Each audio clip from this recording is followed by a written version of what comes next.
السلام عليكم ورحمة الله تعالى وبركاته. إخواني المغاربة، اليوم انتيغيسي بالمسألة ديال هاد إنوي واتصالات المغرب وتيصيفطوا الإنسان ميساج تيقول لك سيتم توقيف خطكم هذا. لا لا لا التعبئة ما التعبئة خص دير. ودابا هادي ماشي خدمة بروفيسيونيل هادي. إخوان، هاد الفيديو هذا قصير، وصلوا لجميع المغاربة.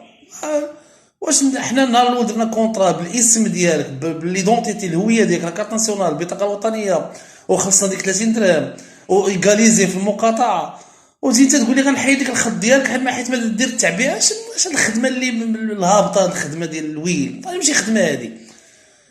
تقهرونا في الماركتينغ، الاشهارات والخط وانوي وطاطاطا.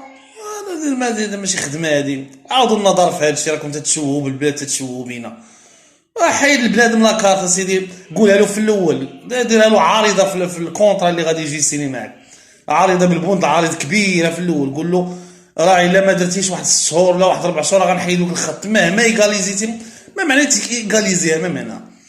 وبلا تيشري دار ايكاليزي وتيصايب الوراق وتجي غدا تحيد وتخرجوا من دارو. اش هاد الخدمه اللي ماشي بروفيسيونيل؟ الخدمه ديال الهوات والمكاتب والقيامه وانوي.